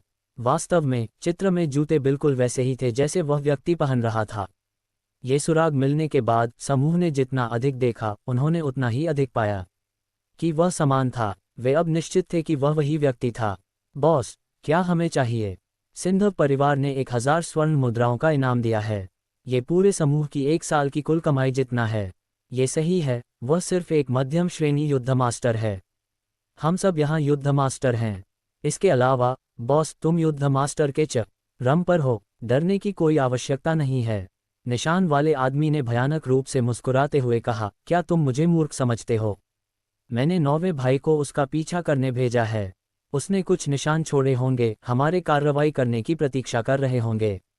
बॉस वास्तव में बॉस हैं, आप हमसे कहीं अधिक दूरदर्शी हैं। समूह ने तुरंत उसकी चापलूसी की। निशान वाले आदमी की आंखों में एक दुष्ट भाव चमका क्योंकि उसने मजाक में उन्हें डांटा, इस बकवास को कम बोलो और जल्दी से मेरा पीछा करो। समूह के बहुत दूर जाने से पहले उन्होंने अपने 9वें भाई द्वारा छोड़ा गया निशान देखा। उन्होंने तुरंत खुशी महसूस की और उन्होंने अपनी गति बढ़ा दी। उनकी आंखों में लालच का एक भाव चमका जब उन्होंने सिंधव परिवार के 1000 स्वर्ण मुद्राओं के इनाम के बारे में सोचा। 9वें भाई के निशान कहाँ हैं? वे क्यों गायब हैं? समूह ने पाया कि जो निशान उनका मार्गदर्शन कर रहे थे वे एक महत्वपूर्ण दूरी तय करने के बाद अचानक गायब हो गए। निशान वाले आदमी ने अपने सामने राख का एक ढेर देखा। उसने अपने दिल में एक बुरा पूर्वाभास महसूस किया। 9वां भाई कहाँ है? वह कहाँ गया? भले ही वह मारा गया हो, फिर भी एक लाश होनी चाहिए। मैंने उसे देखा, आकर्ष वहाँ है। अचानक समूह में किसी ने जोर से चिल्लाया। समूह ने उस दिशा में देखा जिधर वह इशारा कर रहा था। उन्होंने तुरंत एक पेड़ के पास आकर्ष को देखा। जब निशान वाले आदमी ने उसकी आवाज़ सुनी तो उसने जल्दी से अपने दिल में असंदेह को दूर किया और उस दिशा में भी देखा। उसने केवल आकर्ष को पेड़ के पास खड़े देखा, बिना हिले, मानो उसने समूह के आगमन की उम्मीद की हो। उसके चेहरे पर सदमे का कोई भाव नहीं था और उसकी काली पुतलियां सिकुड़ गईं, जिससे लोग यह अनुमान नहीं लगा सके कि वह क्या सोच रहा था। अचानक निशान वाले आदमी ने महसूस किया कि कुछ गड़बड़ है। वह उन्हें रोकने के लिए चिल्लाना चाहता था। हालांकि ये लोग पहले से ही लालच से ग्रस्त थे और उन्होंने अपनी तलवारें घुमाईं, आकर्ष की ओर दौड़ रहे थे। आकर्ष ने अचानक अपनी दाहिनी आंख खोली और उसकी आभा बदल गई। उसके कपड़े और काले बाल चारों ओर लहरा रहे थे। वह एक खजीनी तलवार से अलग नहीं था जिसे म्यान से निकाला गया हो, एक ठंडी और तेज चमक दिखा रहा था। उसकी आंख की गहराइयों में एक असीम लौ जलती हुई प्रतीत हो रही थी। फिर यह अंततः एकत्रित हुई और बैंगनी लौ का एक समचतुर्भुज आकार बनाया। ये बैंगनी लौ आकर्ष की आध्यात्मिक इंद्रियों से जुड़ गई। उसने पहले ही गुप्त रूप से इन लोगों के शरीर पर आग का एक बीज बो दिया था। जिस क्षण आकर्ष ने अपनी दाहिनी आंख खोली और बैंगनी प्रकाश बनाया, इन लोगों के शरीर पर आग का बीज जल उठा। वे एक बैंगनी लौ में भस्म हो गए और इससे पहले कि वे सदमे में चिल्ला पाते, राख में बदल गए। निशान वाले आदमी ने महसूस किया कि कुछ गड़बड़ था और वह पहले ही पीछे हट गया था। हालांकि उसका बायां हाथ अभी भी जल रहा था। उसने निर्णायक रूप से अपनी तलवार ली और अपना बायां हाथ काट दिया। जमीन पर राख के कई ढेरों को देखकर उसका जबड़ा खुला रह गया और वह अवाक रह गया। उसका चेहरा भय से भर गया था। जीवित लोगों का एक समूह बिना किसी संकेत या चेतावनी के राख के ढेर में बदल गया। क्या ये शैतान है? निशान वाले आदमी को आखिरकार पता चल गया कि उसने पहले जो राख का ढेर देखा था वह क्या था। हालांकि अब बहुत देर हो चुकी थी। आकर्ष ने अपने हाथ में चंद्र छाया तलवार पकड़ी और धीरे धीरे उसकी ओर बढ़ा। ये वन इस समय बेहद शांत था, केवल आकर्ष के कदमों की आवाज बाकी थी, साथ ही निशान वाले आदमी के दिल की तेज धड़कन भी। फूची, हवा में खून की एक लहर फूट पड़ी। निशान वाले आदमी की छाती पर उसके दिल के ऊपर एक भयानक घाव दिखाई दिया। उसने हले कभी ऐसा मध्यम श्रेणी युद्ध मास्टर नहीं देखा था जो इतनी तेज तलवार का प्रहार कर सके। उसे पछतावा हुआ कि 1000 स्वर्ण मुद्राओं के लालच के परिणामस्वरूप उसने अपने भाइयों और खुद की मौत का कारण बना। हालांकि पछतावे की कोई दवा नहीं थी। जब उसने अपने 9वें भाई को आकर्ष का पीछा करने भेजा तो उसने पहले ही अपना भाग्य सील कर दिया था। आकर्ष ने अपनी तलवार म्यान में रखी और अपनी चेतना को अपने अंदर डुबो दिया। उसने देखा कि उसकी केवल आधी ऊर्जा बची थी। उसने अपने दिल में आह भरी, व्यय बहुत अधिक है, ऐसा लगता है कि मैं इस चाल को केवल एक तुरुप के पत्ते के रूप में उपयोग करने के लिए आरक्षित कर सकता हूँ। अपनी सामान्य अवस्था में यदि वह इसका 2 बार उपयोग करता तो वह अपने शरीर की सारी ऊर्जा समाप्त कर देता। ये पहली बार था जब आकर्ष ने बैंगनी वज्र सत्य अग्नि के मूल लॉ का उपयोग किया था, अपनी आध्यात्मिक इंद्रियों के साथ मिलकर किसी को मारने के लिए। प्रभाव संतोषजनक थे लेकिन ऊर्जा की खपत बहुत अधिक थी। निशान वाला आदमी अपनी पीठ के पीछे एक बैग ले जा रहा था। ये लोगों के इस समूह की 1 महीने विकट वन में बिताने के बाद की फसल थी। आकर्ष ने एक नज़र देखने के लिए इसे खोला। रैंक 3 आत्मा कोर और कुछ रैंक 4 जड़ी बूटियां रखने के बाद उसने बाकी फेंक दिया। आकर्ष के जाने के कुछ ही देर बाद सिंधव परिवार के साधकों की एक टीम ने स्थिति का पता लगाया। उन्होंने जल्दी की और सिंधव युंजे को सूचना दी। सिंधव युंजे एक पागल गति से दौड़ता हुआ आया। निशान वाले आदमी पर घाव देखने के बाद उसकी आंखों में विचार का एक भाव दिखाई दिया। प्रथम वरिष्ठ, आप क्या सोचते हैं? क्या यह उस साथी द्वारा किया गया था? किनारे पर सिंधव परिवार के एक साधक ने पूछा। बहुत देर बाद सिंधव युंजे ने कहा, उसकी छाती पर तलवार का घाव बिल्कुल वैसा ही है जैसा कुछ दिन पहले हमारे भाइयों पर था। यह उसी व्यक्ति द्वारा किया गया होना चाहिए। किनारे पर सिंधव परिवार के साधक ने खुशी से कहा, यह साथी आखिरकार खुद को प्रकट करता है। शरीर के तापमान से वह निश्चित रूप से अभी तक दूर नहीं गया है। पीछा करो, सिंधव युंजे ने एक गहरी आवाज में कहा क्योंकि उसका भाव गंभीर हो गया। ... जैसे ही आकर्ष विकट वन के निकास की ओर चला, वह साधकों के कुछ समूहों से टकराया जो लालच से ग्रस्त थे। उसने उनसे बिना अधिक परेशानी के सीधे निपटा। इनमें से कुछ साधकों ने आकर्ष को पहचान लिया था, उनमें से कुछ ने बस देखा कि वह अकेला था और उसे लूटना चाहता था। भोजन की तलाश में पक्षी मरते हैं और धन की तलाश में मनुष्य मरते हैं। योग्यतम की उत्तरजीविता। विकट वन के भीतर कमजोर के मजबूत के लिए भोजन बनने का प्राकृतिक नियम चरम पर प्रदर्शित किया गया था। यहाँ तक कि मनुष्य भी कोई अपवाद नहीं थे।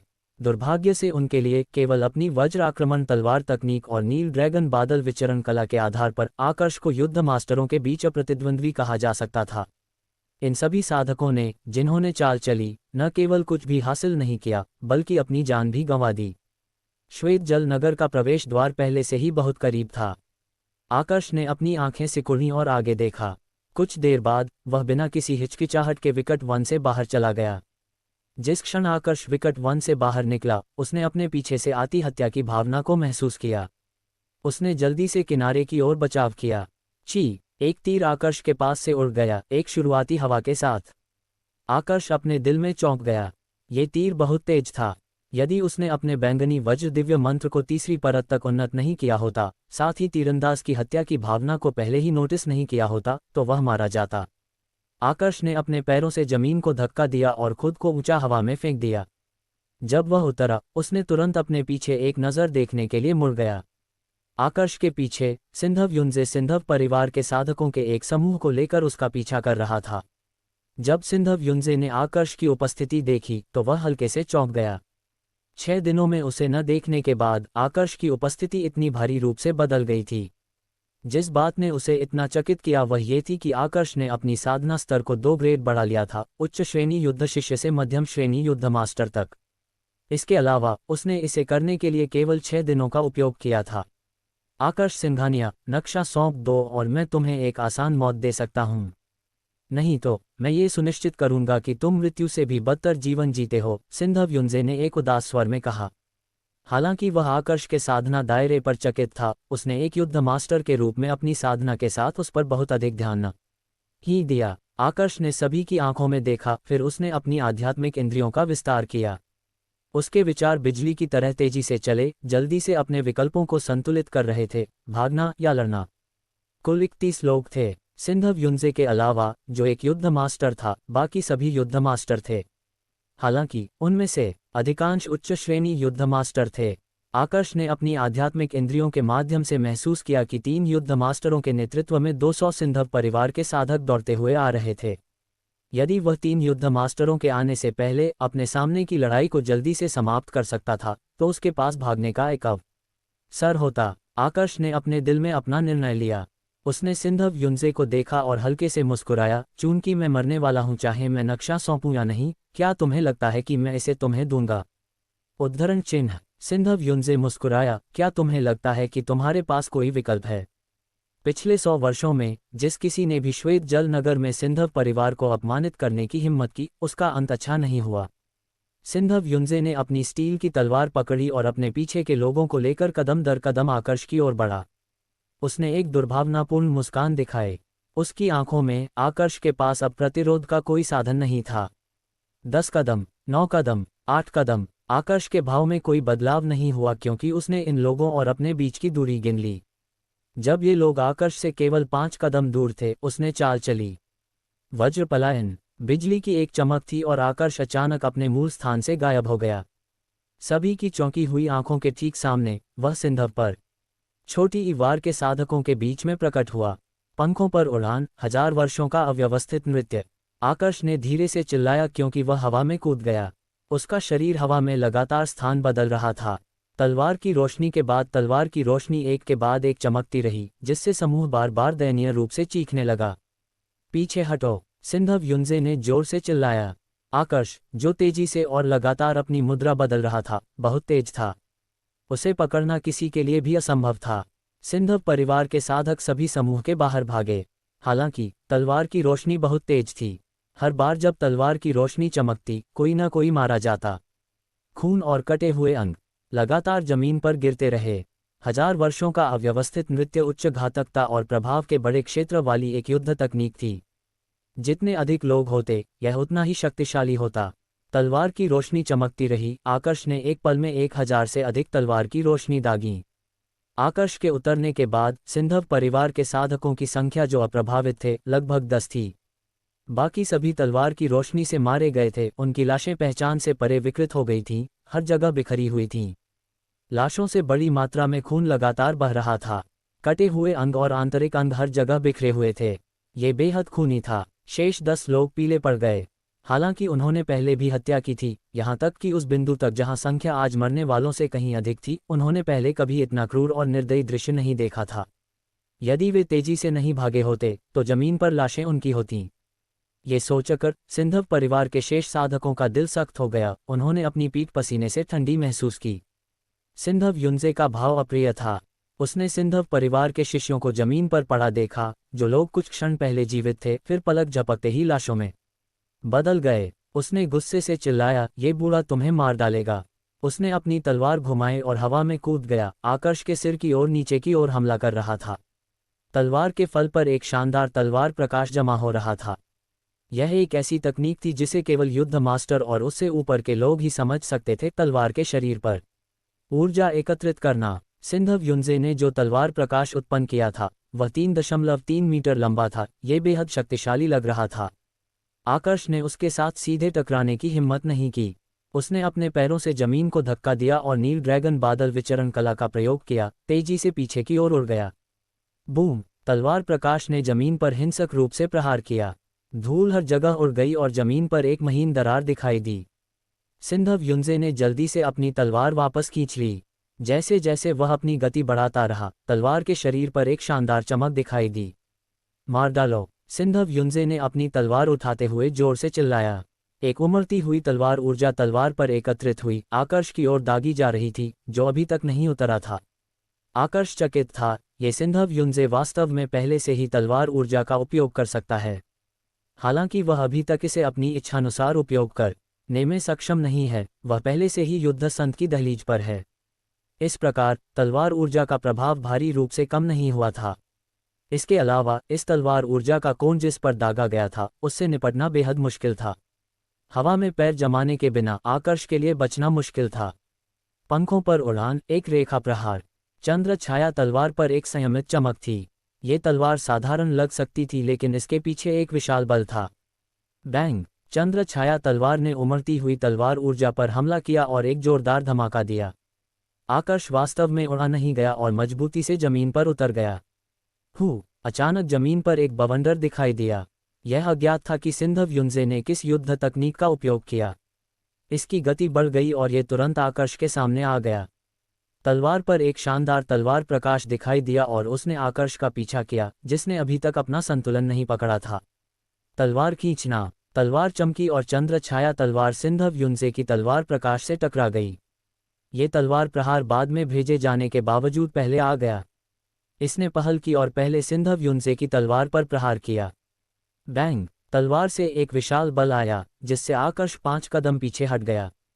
सिंधव युंजे ने अपना संतुलन बनाए रखने की कोशिश की, लेकिन तलवार से आने वाले बल ने वास्तव में उसे 2 कदम पीछे हटने का कारण बना। क्या वह व्यक्ति आकर्ष सिंघानिया है? ये सोचने के लिए कि सिंधव युंजे से टकराने पर उसे कोई नुकसान नहीं हुआ। उसने पहले एक युद्ध तकनीक से 10 से अधिक सिंधव परिवार के साधकों को मार डाला। वह संभवतः एक उच्च श्रेणी गहन स्तरीय युद्ध तकनीक हो सकती है। इस व्यक्ति की पृष्ठभूमि निश्चित रूप से छोटी नहीं है। ऐसा लगता है कि इस बार सिंधव परिवार का मजाक उड़ाया जाएगा, चाहे स्थिति कैसी भी हो। एक मध्यम श्रेणी युद्ध मास्टर को पकड़ने के लिए इतने सारे लोग मारे गए। मैंने सुना है कि सिंधव परिवार से लीक हुआ नक्शा उसके पास है। उसने धुंध तलवार संप्रदाय स्वामी के अंतिम शिष्य चंद्रप्रभात, कुसुम परिवार के कुसुम्य शोवर्धन और द्वारिका परिवार की भावी रानी द्वारिका कल्पना को हराया। स्थिति को देखते हुए ऐसा लगता है कि यह अफवाह सच है। चूंकि यह स्थान विकट वन का स्थान था, वहां कई साधक थे जो सामान्य रूप से वहां से गुजरते थे। इन दोनों के बीच लड़ाई ने पहले ही अनगिनत लोगों को आकर्षित किया था। वे सभी अपने सामने लड़ाई पर चर्चा कर रहे थे। भीड़ के शब्द सिंधव युंजे के कानों तक पहुंचे। उसके दिल में गुस्सा और भी भयंकर रूप से जल उठा। उसने एक बड़ा कदम आगे बढ़ाया और शानदार तलवार प्रकाश फिर से तलवार पर एकत्रित हो गया। बूम! उद्धरण चिन्ह। आकर्ष, जिसने अभी अभी उसके साथ प्रहारों का आदान प्रदान किया था, ने संकोच नहीं किया और उसी चाल का उपयोग किया। परिणाम पहले जैसा ही था। आकर्ष 5 कदम पीछे हट गया।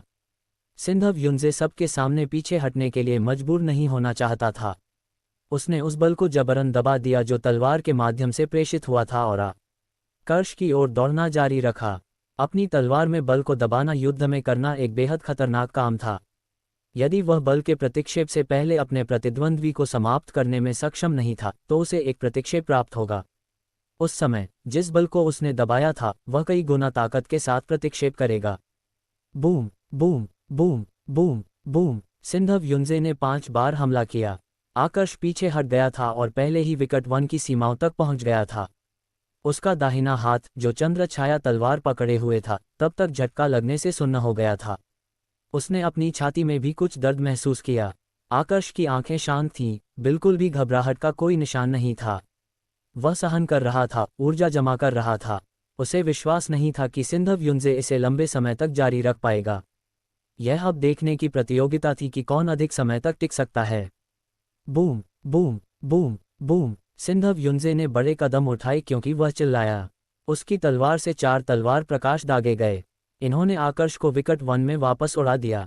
हालांकि जिस बल को सिंधव युंजे दबा रहा था, वह पहले ही अपनी सीमा तक पहुंच चुका था। सिंधव युंजे रुकना चाहता था, लेकिन जब उसने आकर्ष का पीला चेहरा और उसके मुंह से टपकता खून देखा, तो उसने इस विचार को छोड़ने का फैसला किया।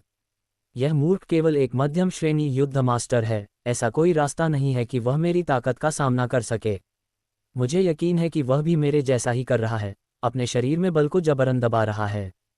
देखते हैं कौन अंत तक सहन कर सकता है, मैं हार नहीं मानूंगा। ये सोचकर सिंधव युंजे ने जोर से चिल्लाया क्योंकि उसने अपनी अंतिम चाल चलने की तैयारी की, आकर्ष को मारने के लिए। आकर्ष की दृष्टि स्थिर पानी की तरह शांत थी। उसने देखा कि सिंधव युंजे की तलवार पर एक छोटी सी दरार थी। इसके अलावा उसने ये भी देखा कि सिंधव युंजे थोड़ा असामान्य लग रहा था। वह जानता था कि समय आ गया था। वज्र आक्रमण प्रहार, उसने जोर से चिल्लाया और चंद्र छाया तलवार ने अचानक बिजली के अनगिनत चाप उत्सर्जित किए। रैंक 6 दानव कोर भी पूरी तरह से उजागर हो गया था। वह ऊर्जा जिसे वह बना रहा था, सभी का उपयोग वज्र आक्रमण तलवार तकनीक के सबसे हिंसक प्रहार में किया गया था। आकर्ष के पीछे एक विस्फोट की आवाज गूंजी। वह शान से हवा में उड़ गया, केवल एक छाया छोड़ गया। उसने हवा को विभाजित किया और 2 सदमे की लहरें पैदा की। सिंधव युंजे की तलवार प्रकाश से टकरा रहा था। बैंग, उद्धरण चिन्ह, 2 तलवारें टकराईं और कुछ ऐसा हुआ जिसकी किसी ने उम्मीद नहीं की थी। सिंधव युंजे के हाथ में उच्च श्रेणी गहन स्तरीय तलवार टूट गई। झुका हुआ शरीर प्रहार, सिंधव युंजे के चकित होने के क्षण का लाभ उठाते हुए आकर्ष किनारे की ओर झुक गया और अपने शरीर की सारी ताकत अपने कंधे पर केंद्रित कर दी। जोरदार आगे बढ़ते हुए उसका शरीर, जो एक भयानक स्तर तक मजबूत हो गया था, सिंधव युंजे की छाती में टकरा गया। फूची, सिंधव युंजे ने तुरंत खून का एक मुंह उल्टी किया और ऊंचा हवा में उड़ गया। फिर वह हिंसक रूप से जमीन पर गिरा। जिस बल को वह दबा रहा था वह अचानक फट गया। गिरने के बाद उसने लगातार खून के 9 मुंह उल्टी किए। उसका रंग पीला पड़ गया था। उसने आकर्ष को देखा जो धीरे धीरे चला और बुदबुदाया, ये कैसे हो सकता है? कैसे? वह सिर्फ एक मध्यम श्रेणी युद्ध मास्टर है। ये सोचने के लिए कि वह वास्तव में ताकत के मामले में मुझे हरा सकता है। उद्धरण चिन्ह, ये सिंधव युंजे बहुत अभिमानी था। ये सोचने के लिए कि उसने जबरन तलवार के बल को सहन किया और दबा दिया और यह मान लिया कि युवक ने भी ऐसा ही किया। वास्तव में कितना अनुचित हार था। यदि वह इतना उत्सुक नहीं होता तो 500 चालों का आदान प्रदान करने के बाद उसकी जीत की संभावना बहुत बेहतर होती। युवक की अंतिम चाल बहुत भयानक थी। ये सोचने के लिए कि उसके पास इतनी दृढ़ता और सहन शक्ति थी, अपनी ताकत बचाकर अंत में उसे उजागर किया, एक ही चाल में जीत हासिल कर ली। दर्शक साधकों ने अपना सिर हिलाया और आह भरी क्योंकि उन्होंने सिंधव युंजे को एक पल में पराजित होते देखा। उन्होंने महसूस किया कि यह अनुचित था। उन्होंने ये भी महसूस किया कि आकर्ष का भयानक हमला बहुत चौंकाने वाला था। आकर्ष को पास आते देख सिंधव युंजे ने अपने दिल में मृत्यु की एक छाया दिखाई दी। वह शहर के फाटक की दिशा में भाग गया और किनारे पर अपने अधीनस्थों से चिल्लाया, उसे मेरे लिए रोको। उद्धरण चिन्ह, शेष 10 लोग सिंधव परिवार के आजीवन अनुबंधित योद्धा थे। हालांकि वे सिंधव युंजे की कार्रवाई से घृणा करते थे, उन्होंने पीछे रहने में संकोच नहीं किया। क्योंकि उनके परिवार सिंधव परिवार में थे, यदि वे आदेशों की अवहेलना करते या यहाँ तक कि भाग जाते तो न केवल उन्हें दंडित किया जाता बल्कि वे अपने परिवारों को भी फंसाते। इस प्रकार उनके पास बहुत अधिक विकल्प नहीं थे। इसके अलावा यदि वे युद्ध के परिणामस्वरूप मर जाते तो उनके परिवारों को मुआवजे में एक बड़ी राशि प्राप्त होती। आकर्ष के चेहरे पर एक शांत भाव था क्योंकि वह आगे बढ़ता रहा, मानो उसके सामने कोई बाधा न हो। भीड़ की दृष्टि सदमे से भर गई जब आकर्ष बड़ी ईधे उनके पास से चला गया। ची, आकर्ष ने कोई चाल चलती हुई प्रतीत नहीं हुई, लेकिन सिंधव परिवार के 10 साधकों के शरीर अचानक बैंगनी लपटों में फट गए। वे तुरंत तब तक जल गए जब तक वे राख के ढेर नहीं बन गए। सिंधव युंजे ने ये जांचने के लिए अपना सिर घुमाया कि आकर्ष क्या कर रहा था। जब उसने ऐसा किया तो वह डर गया और उसने तुरंत अपनी गति बढ़ा दी। शहर के फाटक की ओर दौड़ रहा था। डैंग, राख के ढेरों के बीच एक धनुष जो ठंडी चमक से चमक रहा था और तीरों का एक तरकश गिरा। ये वह आत्मा हथियार था जिसका उपयोग सिंधव्य छोटे उजे ने पहले आकर्ष पर तीर चलाने के लिए किया था। आकर्ष ने धनुष उठाया और एक तीर चढ़ा दिया। फिर उसने अपने दाहिने हाथ में ऊर्जा घुमाई। जब उसने प्रत्यंचा खींचने की कोशिश की तो उसने पाया कि यह बिल्कुल भी नहीं हिलेगी। इस धनुष में जितना दिख रहा था उससे कहीं अधिक था। ये धनुष वास्तव में स्वचालित रूप से ऊर्जा को नष्ट करने वाला था, आकर्ष ने अपने दिल में सोचा। फिर उसने अपनी ऊर्जा को नष्ट कर दिया और अपने शारीरिक शरीर की ताकत पर भरोसा करते हुए धनुष को पूर्णिमा के चांद के आकार तक खींच लिया। उसने अपनी आध्यात्मिक इंद्रियों का उपयोग करके सिंधव युंजे की छाती पर निशाना लगाया। वह उसकी स्थिति को स्पष्ट रूप से महसूस करने में सक्षम था। चाहे वह कैसे भी चलता, आकर्ष को झटकने का कोई रास्ता नहीं होगा। फूची, तीर हवा में गूंजा, बिजली के एक चाप की तरह दिख रहा था। युद्ध तकनीक चंद्रमा को पकड़ने वाले सितारों का पीछा की तरह लग रहा था। एक पल में तीर धनुष पर चढ़ा हुआ था और अगले ही पल उसने सिंधव युंजे की छाती को छेद दिया था। तीर की ताकत कमजोर नहीं हुई और यह वास्तव में सिंधव युंजे को लेकर शहर के फाटकों की ओर चला गया। तीर ने एक जोरदार धमाके के साथ शहर की दीवार पर हिंसक रूप से प्रहार किया, सिंधव युंजे को दीवार पर कील की तरह ठोंक दिया। सिंधव परिवार के प्रथम वरिष्ठ, श्वेत जल नगर की नंबर 1 शक्ति, वास्तव में एक युवक द्वारा श्वेत जल नगर की दीवार पर कील की तरह ठोंक दिया गया था। आसपास का वातावरण शांत था, हर किसी का जबड़ा अविश्वास से खुला हुआ था। वह युवक वास्तव में आत्माहर धनुष को पूर्णिमा के चांद के आकार तक खींचने में कामयाब रहा। कितना अविश्वसनीय! वास्तव में सिंधव परिवार को इसे स्वर्गीय शिल्पगृह से खरीदने से पहले बड़ी मात्रा में आत्मा पत्थर खर्च करने पड़े थे।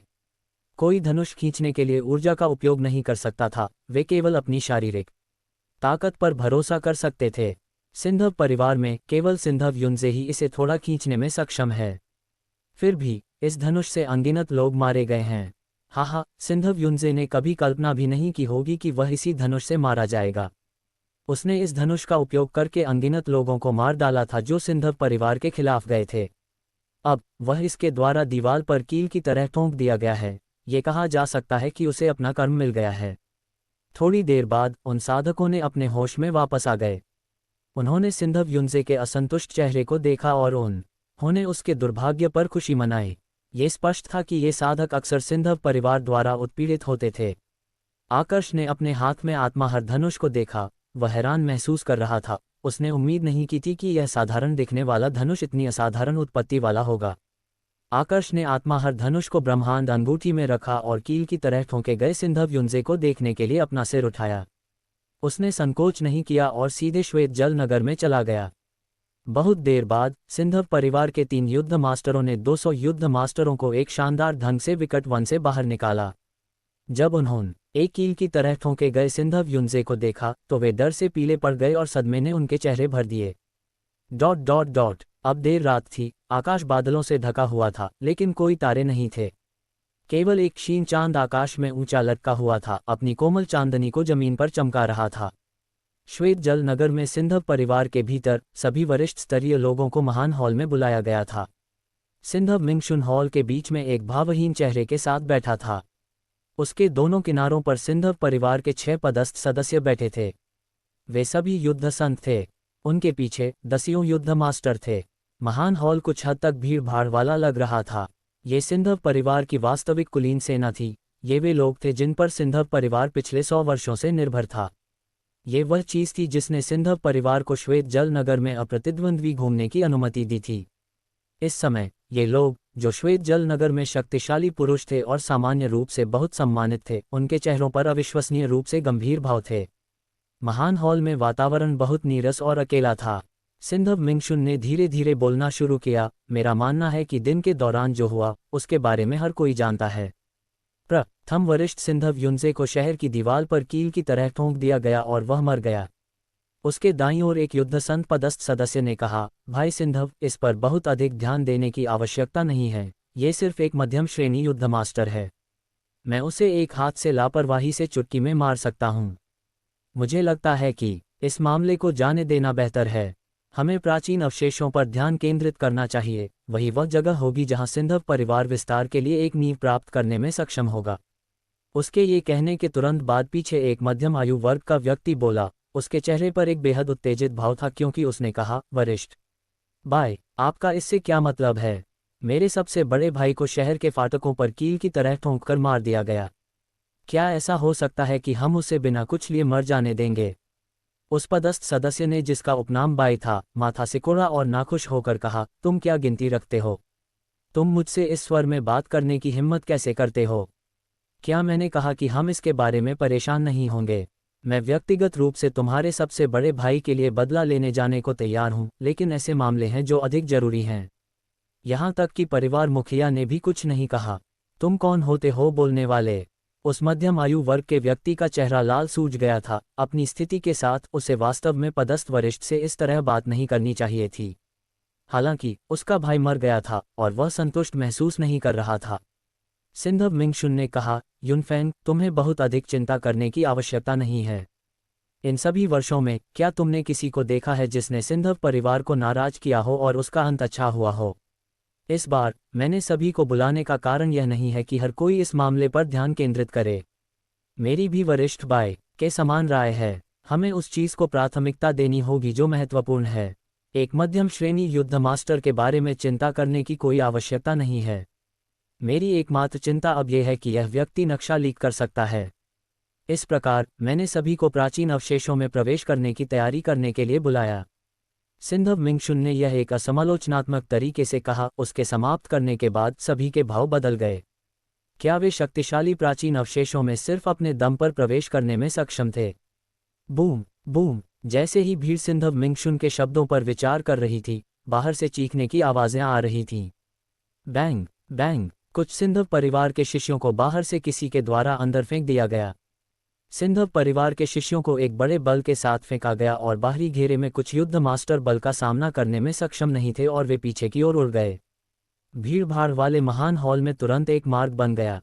सिंधव मिंगशुन और कुछ पदस्थ सदस्यों ने चाल चली और अंदर फेंके गए सिंधव परिवार के शिष्यों को पकड़ लिया। इन लोगों के उन्हें पकड़ने के बाद इन लोगों के शरीर से एक उमड़ती हुई सदमे की लहर आई, सभी दिशाओं में फैल रही थी। इसने सभी लकड़ी की मेजों और कुर्सियों को गिरा दिया। उन पर रखे प्याले और फूलदान सभी फर्श पर गिर गए, टूट गए। ये स्पष्ट था कि जिस व्यक्ति ने हमला किया था उसके पास एक अथाह शक्ति थी। सिंधव मिंगशुन ने उस व्यक्ति को नीचे रखा जिसे उसने पकड़ा था और महान हॉल के बाहर खड़े कुसुम यशोवर्धन और द्वारिका कल्पना को देखा। उनके पीछे अज्ञात ताकत के नौकर और का एक समूह था। उसने उदास होकर कहा, इसका क्या अर्थ है? तुमने हमारे सिंधव परिवार के शिष्यों को क्यों घायल किया? फिर उसने दूर नहीं और अकेले चंद्रप्रभात को देखा। उसने एक विनती भरे स्वर में कहा, भतीजे चंद्र, तुम्हारे पिता और मैं सबसे अच्छे दोस्त माने जा सकते हैं। क्या तुम हमारा विरोध करने वाले हो? उद्धरण चिन्ह। चंद्रप्रभात हल्के से मुस्कुराया और कुछ हद तक धीरे से कहा, चाचा सिंधव, जब मैं आया मेरे पिता ने मुझे पहले ही बता दिया था। चिंता मत करो, मैंने पहले किसी भी सिंधव परिवार के लोगों को घायल नहीं किया। कुसुम यशोवर्धन ने ठंडे रूप से मुस्कुराते हुए कहा, सिंधव मिंगशुन, तुम्हें और पूछने की आवश्यकता नहीं है। मैं वह था जिसने तुम्हारे आदमी को घायल किया। मेरे पास तुम्हारे लिए केवल एक प्रश्न है, तुम हमें कब तक विलंबित करने वाले हो? हमें मूर्ख मत समझो। कुसुम यशोवर्धन का रवैया बेहद अभिमानी था। उसने पूरी तरह से उसे नीचा दिखाया, सबके सामने उसे उसके नाम से बुला रहा था। वरिष्ठ और कनिष्ठ के बीच जो शालीनता होनी चाहिए उसका एक निशान भी नहीं था। सिंधव मिंगशुन अपने दिल में गुस्से से जल गया, लेकिन उसने इसे अपने चेहरे पर व्यक्त करने की हिम्मत नहीं की। आखिरकार उसका सिंधव परिवार सिर्फ एक स्थान का धनी परिवार था, जबकि कुसुम परिवार एक कुलीन परिवार है जो 1000 वर्षों से अस्तित्व में है। जन्मजात रक्त वंश वाले परिवार से तुलना करने पर उसका परिवार उल्लेख करने लायक भी नहीं था। इसके अलावा कुसुम यशोवर्धन के पीछे कुसुम परिवार के वरिष्ठों ने कुछ नहीं कहा। ये स्पष्ट था कि उन्होंने कुसुम यशोवर्धन के वर्तमान रवैये की अनुमति दी थी। उनके समर्थन से सिंधव मिंगशुन कुसुम यशोवर्धन के बारे में कुछ नहीं कर सकता था। सिंधव मिंगशुन ने बुदबुदाया, मैंने आप सभी से पहले ही वादा किया था कि एक बार मैंने प्राचीन अवशेषों का स्थान निश्चित कर लिया, मैं आप में से प्रत्येक के साथ आगे बढ़ूंगा। अभी तक स्थान की अभी पुष्टि नहीं हुई है, तो मैं आपको वहां कैसे ले जा पाऊंगा? उद्धरण चिन्ह। कुसुम यशोवर्धन ने एक भयानक मुस्कान दिखाए और ठंडे रूप से फुफकारा, तुम सच में हमें मूर्ख समझते हो? क्या तुमने सोचा कि हमने वह नहीं सुना जो तुमने पहले कहा था? यह मत सोचो कि यदि तुम्हारे पास जी परिवार का समर्थन है तो तुम हमें पीछे छोड़ पाओगे। उद्धरण चिन्ह। उसने एक पल के लिए रुककर फिर उसका स्वर गंभीर हो गया क्योंकि उसने सिंधव मिंगशुन की ओर इशारा किया और हर शब्द का एक एक करके उच्चारण किया। तुम्हारी जानकारी के लिए, ये पूर्व ज्योति प्रांत है, दक्षिण पर्वत प्रांत नहीं। भले ही जी परिवार आ जाए, यह उनके ऊपर नहीं होगा कि वे निर्णय लें। सिंधव मिंगशुन के कुसुम यशोवर्धन द्वारा इशारा किए जाने और व्याख्यान दिए जाने के बाद उसका रंग राख जैसा हो गया। उसके दिल में गुस्सा और भी भयंकर रूप से बढ़ गया क्योंकि उसने अपनी मुट्ठी इतनी कसकर बंद की कि चटकने की आवाज़ें आ रही थीं। वह अविश्वसनीय रूप से उदास महसूस कर रहा था। कितने बड़े शब्द बोलते हो? अचानक महान हॉल के भीतर से एक धीमी सी आवाज़ सुनी जा सकती थी। ये पूरे वातावरण में गूंज उठी, जिससे कोई यह भेद नहीं कर पा रहा था कि आवाज़ कहाँ से आ रही थी। एक काली आकृति बाहर से आए और कुसुम यशोवर्धन के सामने दिखाई दी। उसने अचानक कुसुम यशोवर्धन पर एक हथेली का प्रहार भेजा। उसकी क्रियाएं सब एक ही सांस में की गई थीं, और उसकी गति बिजली की तरह तेज थी। महान हॉल में अधिकांश लोग नहीं जानते थे कि यह काली आकृति सिंधव परिवार में कैसे दाखिल हुई। बैंग! कुसुम यशोवर्धन ने जल्दी से अपनी चाल चली और काली आकृति के साथ एक हथेली के प्रहार का आदान प्रदान किया। हथेलियों के मिलने पर एक विस्फोट की आवाज हुई। काली आकृति तुरंत फट गई। वह जी परिवार की गुप्त तकनीक है, आकाशीय अवतार। युवा स्वामी जी यहाँ हैं। जब वहाँ हुआ उसे देखकर सिंधव परिवार की भीड़ खुश बड़ी ई से चिल्ला उठी।